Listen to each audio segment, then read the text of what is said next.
बिस्मिल्लाहिर्रहमानिर्रहीम। अस्सलाम वालेकुम नाज़रीन। आज हज़रत ईसा अलैहिस्सलाम के दौर का एक क़िस्सा पेश करूँगी।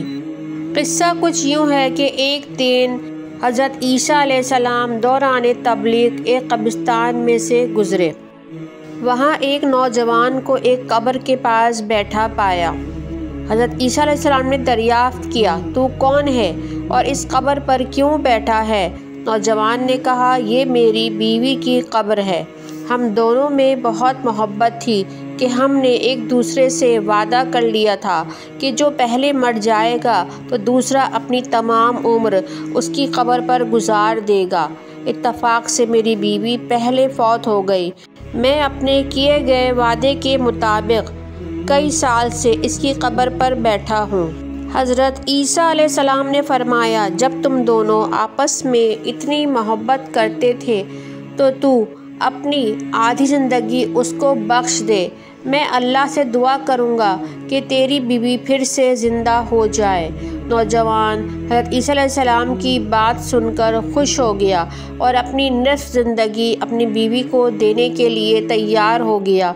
हज़रत ईसा अलैहिस्सलाम ने दुआ की तो औरत कब्र से ज़िंदा होकर निकल आई। इस मौज़े के बाद हज़रत ईसा अलैहिस्सलाम वहाँ से चले गए।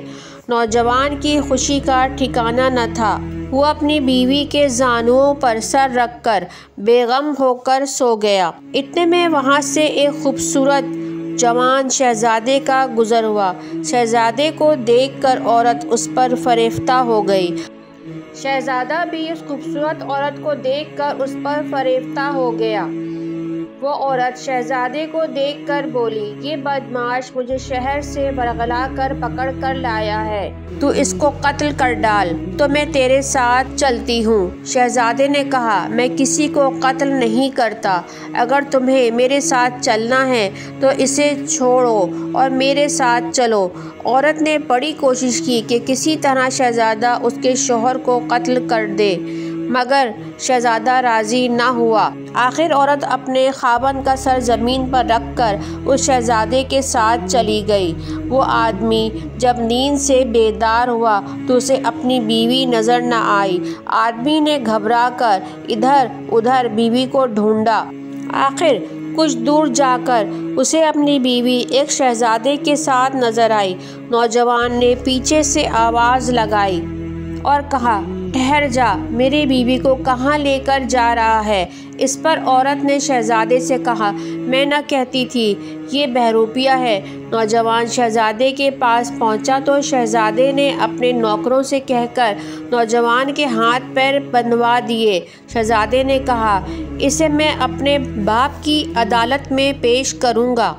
महल पहुँचने के बाद शहज़ादे ने तमाम माजरा बादशाह को सुनाया और उस नौजवान को पेश किया। बादशाह ने नौजवान से दरियाफ्त किया, ये औरत तेरी कौन है? उसने कहा, मेरी बीवी है। फिर बादशाह ने औरत से पूछा कि क्या ये सही कह रहा है? तो औरत ने साफ इनकार करते हुए कहा, ये बदमाश है, मुझे शहर से पकड़ कर लाया है। बादशाह ने नौजवान से कहा, अगर तू सच्चा है तो कोई गवाह पेश कर। नौजवान ने कहा, हज़रत ईसा अलैहिस्सलाम मेरे गवाह हैं। इस पर बादशाह ने कहा, अगर ईसा अलैहिस्सलाम तेरे गवाह हैं तो उन अकेले की गवाही तेरे हक़ में काफ़ी है, लेकिन ईसा अलैहिस्सलाम को कहाँ से लाएं? उनका तो ठिकाना भी मालूम नहीं। तो जब तक ईसा अलैहिस्सलाम मिल नहीं जाते तुम दोनों कैद में रहोगे। उधर अल्लाह की तरफ से हज़रत ईसा अलैहिस्सलाम के पास वही आई कि फ़ला मुल्क के बादशाह के पास जा। सुबह को हज़रत ईसा अलैहिस्सलाम उस बादशाह के पास पहुंच गए।